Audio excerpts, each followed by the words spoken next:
മലയാളികളെ ഞെട്ടിച്ച താരവിവാഹമായിരുന്നു ദിവ്യ ശ്രീധറിന്റെയും ക്രിസ് വേണുഗോപാലിന്റെയും. ഇപ്പോഴിതാ വിവാഹ സമയത്തുണ്ടായിരുന്ന സംഭവങ്ങളെ കുറിച്ച് വെളിപ്പെടുത്തുകയാണ് ക്രിസും ദിവ്യയും. വിവാഹത്തിന് ഒരുങ്ങിയപ്പോൾ ബന്ധുക്കൾ ആരും എതിരു നിന്നില്ലെന്നും എന്നാൽ ചിലർ മുടക്കാൻ ശ്രമിച്ചിരുന്നുവെന്നും ദിവ്യ ശ്രീധറും ക്രിസ് വേണുഗോപാലും പറയുന്നു.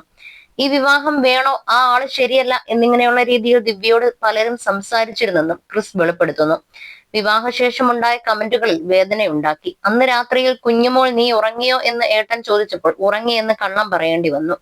പക്ഷെ അപ്പോൾ തന്നെ അദ്ദേഹത്തിന് കാര്യം മനസ്സിലായെന്നും ദിവ്യയും ക്രിസും പറയുന്നു. അതേസമയം ദിവ്യ നേരത്തെ ഒറ്റയ്ക്ക് തീർത്ഥാടനത്തിന് പോകാനിരുന്ന ആളായിരുന്നെന്നും അതിൽ ഞാനും കൂടട്ടെ എന്ന് ചോദിച്ചുകൊണ്ടാണ് നമ്മളുടെ തുടക്കമെന്നും ക്രിസ് പറഞ്ഞു.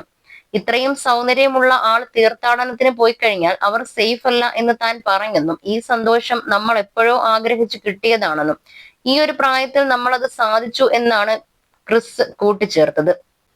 ഷൂട്ടിംഗ് സെറ്റിൽ വെച്ചുള്ള പരിചയമായിരുന്നു ഇരുവരുടെയും വിവാഹത്തിൽ കലാശിച്ചത്. നരബാധിച്ച താടിയും മുടിയും കറുപ്പിക്കാതെ നിലനിർത്തുന്നതിനാൽ ക്രിസിന്റെ പ്രായം ദിവ്യയുമായുള്ള വിവാഹം കഴിഞ്ഞത് മുതൽ വലിയ രീതിയിൽ ചർച്ചയായി.